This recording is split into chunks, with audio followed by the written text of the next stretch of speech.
সাকিবের বরবাতের মতোই আমার সাফল্যের দিকে যাচ্ছে, একই বলছেন বুবলি। হ্যালো ভিউয়ার্স, বিস্তারিত জানতে চ্যানেলটি সাবস্ক্রাইব করে সম্পূর্ণ ভিডিওটি দেখতে থাকুন। সুপ্রিয় দর্শক, বর্তমান সময় আলোচনার ট্রেন্ডিং এ রয়েছেন সুপারস্টার শাকিব খান। কেননা বর্তমানে শাকিব খানের ঈদ উল ফিতরে বরবাদ নামে একটি সিনেমা মুক্তি পেয়েছে, আর সেই সিনেমাতে শাকিব খানকে একদম ভিন্ন লোকে ভিন্ন স্টাইলে দেখা যাচ্ছে। এই সিনেমাকে কেন্দ্র করে বর্তমানে আলোচনার কেন্দ্রবিন্দু রয়েছেন তিনি।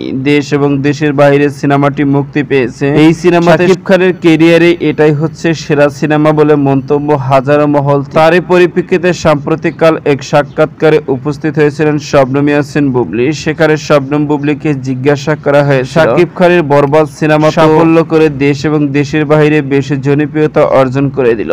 শাকিব খান তো আজ বাংলাদেশের একজন সুনামধন্য নায়ক, আর আপনের জঙ্গলি সিনেমার কি খবর? উত্তরে শবনম ইয়াসমিন বুবলি বলেন, শাকিবের বরবাদের মতোই আমার সিনেমাও সাফল্য পেয়েছে। শাকিব খান তো ফিল্ম ইন্ডাস্ট্রির একজন অভিভাবক, বর্তমানে চলচ্চিত্র জগৎকে টিকিয়ে রেখেছে তিনি। ঈদের ফিতরে তার যে সিনেমা মুক্তি পেয়েছে সত্যি প্রশংসা পাওয়ারই মতো। ঠিক তেমনি আমারও জঙ্গলি সিনেমা কিন্তু প্রশংসা পাওয়ার মতোই। বর্তমানে আমার জঙ্গলি সিনেমাকে প্রশংসা করছে হাজারো দর্শক ও ভক্তরা। আমার সিনেমা দেশ এবং দেশের বাহিরেও চলছে। সব দিক থেকে বর্তমানে আমার সিনেমা অনেকে এগিয়ে রয়েছে, এমনই সব একাধিক মন্তব্য শবনম বুবলির। তো সুপ্রিয় দর্শক, ভিডিওটি আপনার কাছে ভালো লাগলে একটা লাইক দিন। নিত্য নতুন ভিডিও আপডেট পেতে চ্যানেলটি সাবস্ক্রাইব করুন। অসংখ্য ধন্যবাদ পুরো ভিডিও উপভোগ করার জন্য।